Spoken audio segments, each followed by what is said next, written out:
Hey, what's up guys? I've got an older Speed Queen. This thing's probably 7 or 8 years old. It's got the manual buttons on it. Recently it stopped. When I was running this heavy duty cycle, it would stop right here on the rinse. It wouldn't really do anything. For a couple days it kind of did, and then it'd take like an hour and it'd start, and I don't know. And then all of a sudden, a couple days later, it just completely died. When it got to the rinse, the thing shut off. So it wasn't fun. So what it was, it ended up being this little valve. It's the water inlet valve. Now, let me tell you a couple things here that I was experiencing. So that was the first thing. I then noticed if I tried to run it on the normal mode, it wouldn't start at all. Or if, let's say, if I had it on the heavy duty one and it was filling here, if you have it on warm, it'd fill. If you have it on hot, it'd fill. If you try to switch it to cold, the thing would shut off completely. So basically, it wasn't getting any cold water.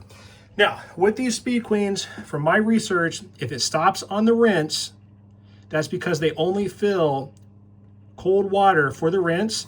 They only fill cold for this normal eco as well, no matter what you have it set on over there. So if you're having that thing stop at the rinse, it won't start here. Or if you're filling it and you switch it to cold and it shuts off completely, I suppose the same could be true of the hot. But let's just say, for this example, the cold, because it was causing a lot of issues, it ends up being this valve.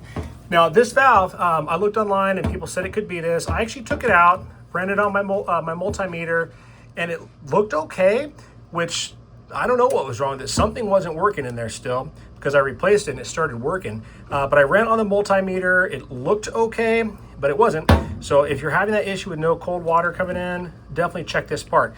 This is the part number. Now, if you call up Speed Queen, there's a serial number. If you open up this lid, it's on the back. There's a serial number you can give them, and they'll tell you what part it is, and they call it like a water inlet valve or valve mixing, I believe it says on there.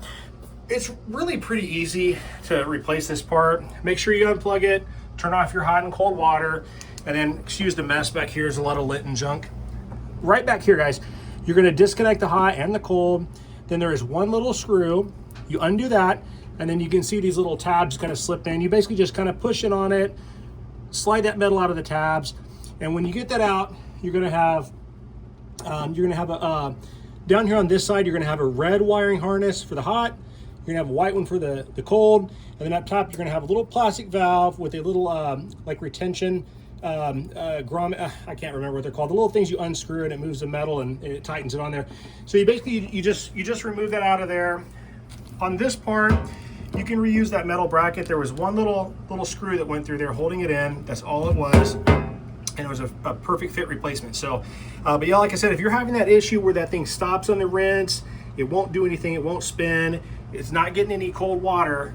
You can also, they say, check to make sure there's not any gunk in there, which I did. That wasn't the problem on mine. But as soon as I put that brand new one in, the thing fired right up like perfect. So hopefully that'll help you guys out. I got that thing, it was like 36 bucks. I bought it from the Alliance parts, whatever the place was that Speed Queen told me to call. That's who I went with.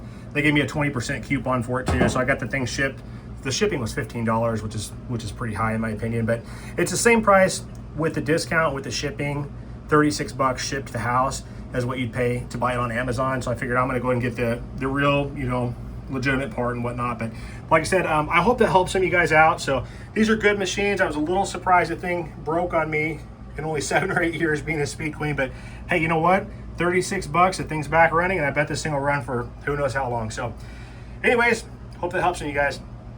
Oh, in terms of actually doing it, there are several videos on the web. I didn't want to take this thing apart after I'd already fixed it. So there's a bunch of videos online that show you how to actually replace that. Super easy. Just make sure you kill that power before you start working on it, guys. Take care.